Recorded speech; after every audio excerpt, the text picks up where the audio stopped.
I'm going to go to bed soon. Any chance we can get a quick read of 'Twas the Night Before Christmas before I go? I actually don't have that book, but believe it or not, actually, I have the next best thing, and I can't believe I'm doing this right now. Actually, I can. It just so happened that as you said that, I was looking at the window. And on the window, I can't believe this is a real thing. It's A Cat's Night Before Christmas. Specifically, I don't know why. I've had this book for years. I don't know who gave it to me. I don't know why it's a thing. I'm pretty sure it's the same story, just about cats instead of people. It's called A Cat's Night Before Christmas.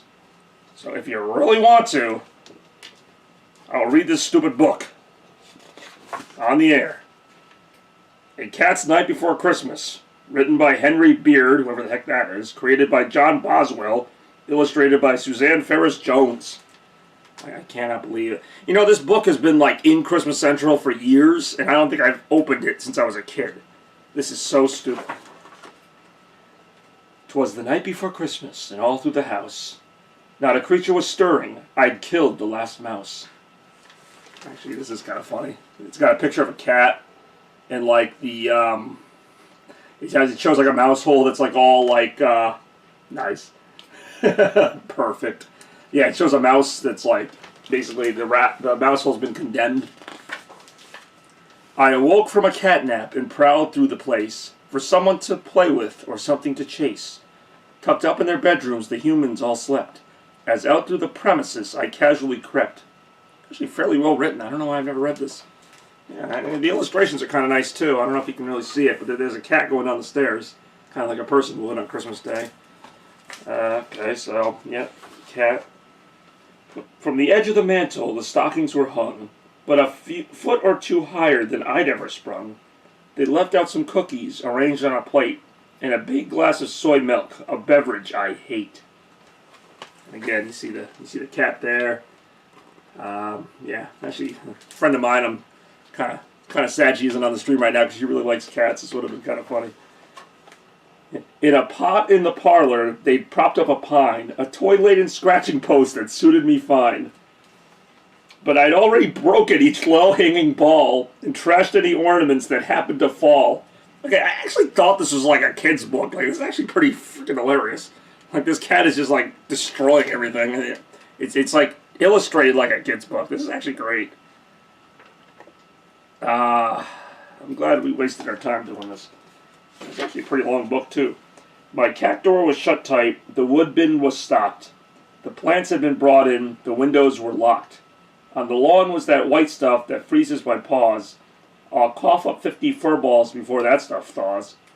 No, and just because we got a picture of a cat actually hacking up a hairball. There you go. I have no idea I still don't know who gave this to me, but I appreciate you in 2020. This book is still relevant. It's like one of those YouTube videos where there's like a song from the 80s and they're like this if you're still watching this in 2020. The chipmunks were hiding in their smelly holes, rehearsing spring raids with the moles and the voles. What's a vole? I don't know. The last of the geese were flying off to Florida to make some bum golf course a little bit horrider? That's not a word. Horrider? They tried to rhyme Florida with horrider? I don't think that's a word. It still doesn't even rhyme because it would have to end with an A. I don't know, but they actually show the rats and the little moles and whatever underground. Yeah, this is so stupid, but I actually want to see where it's going now. I could go dig my claws in the rare Persian rug and jiggle and jostle the frail Chinese jug and plop myself down on the off-limits chair, but what is the point if there's nobody there?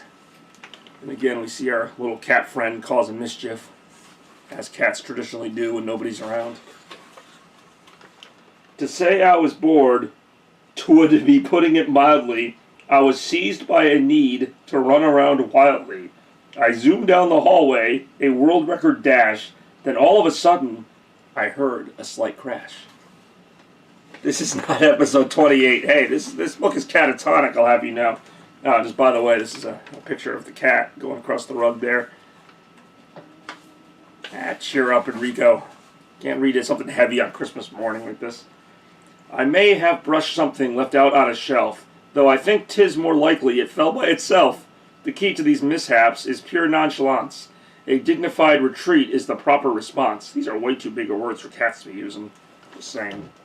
What age were you when you found out Santa isn't real? Santa isn't real? Holy crap. Probably around like 9 or 10, although I don't know, I always kind of like wondered.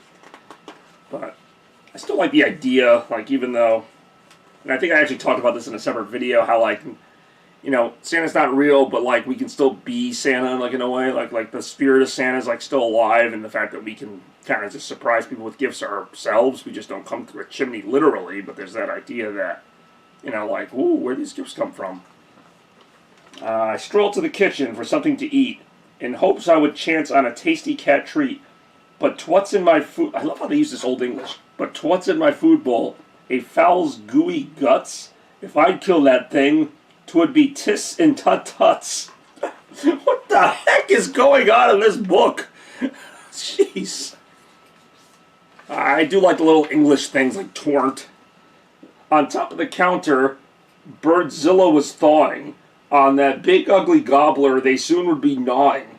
I catch heck for nibbling a few baby sparrows, and they feast on turkeys the size of wheelbarrows. That is a big turkey. I don't know if that's exaggerated for effect, but I would have to think so. I mean, that turkey's way too big for any family to eat. That's ridiculous. In the background, they got like fruitcake too.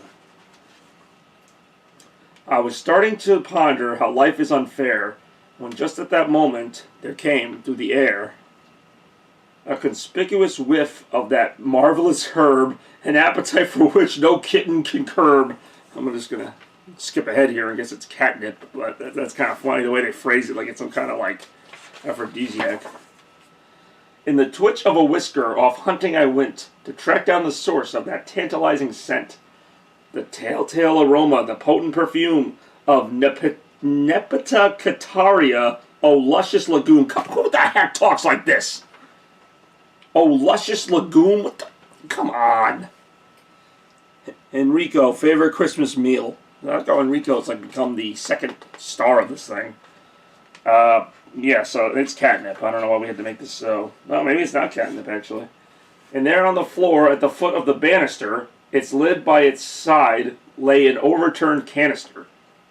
'Twas whatever it was that I just barely bumped, and now on the parquet its contents were dumped. Okay, it's actually pretty well written, I gotta say. Yeah, so it looks like coffee beans, but it says catnip on it.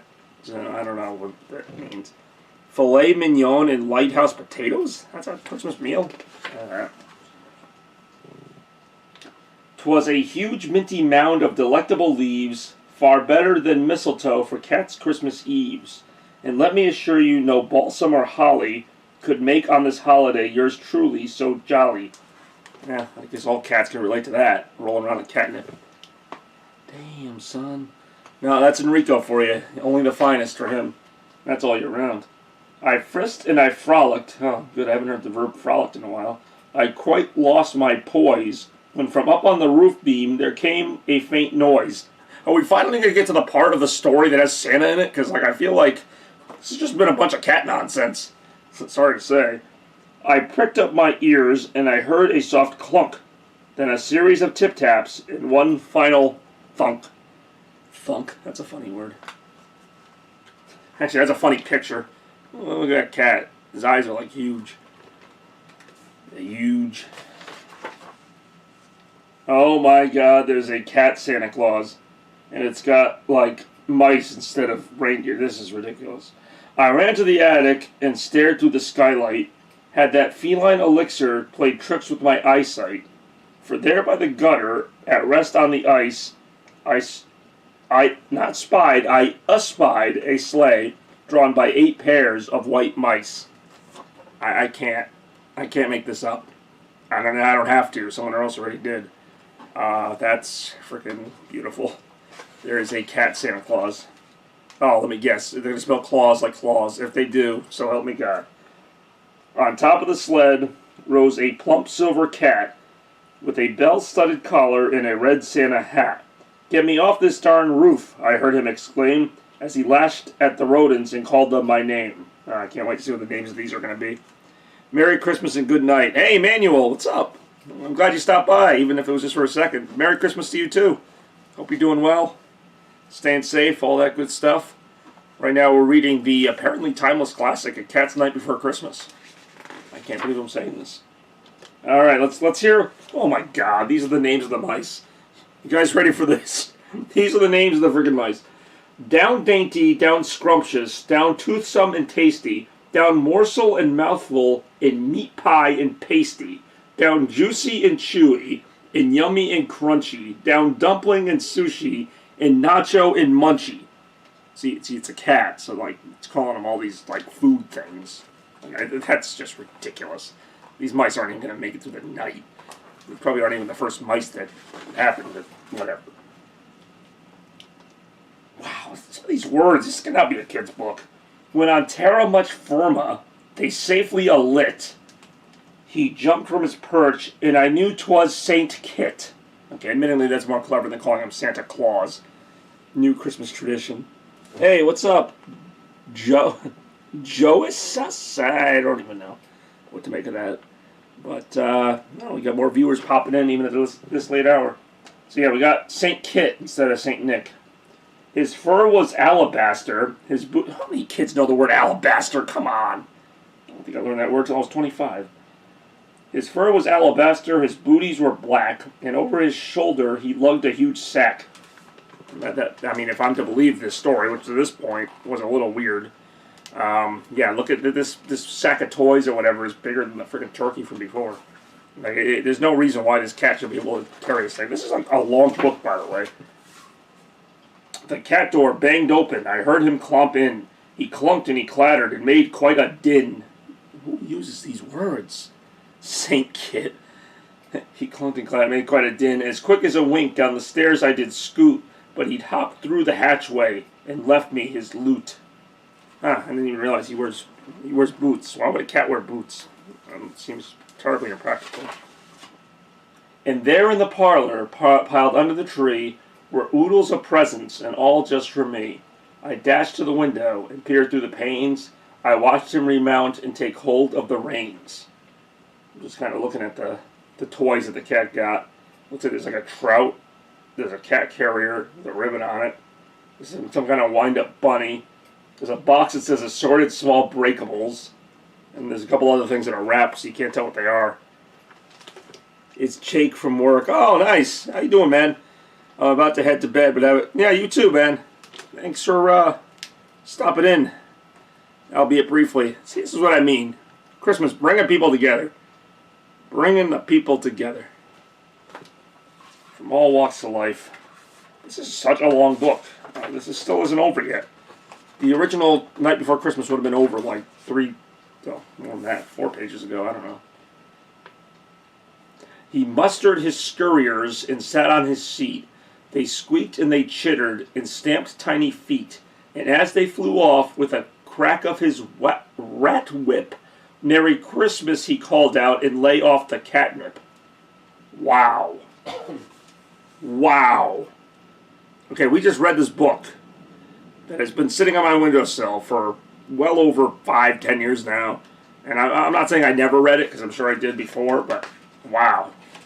That's the last page. Somebody went to an awful lot of trouble to do this, I have to admit, and it's actually pretty well written.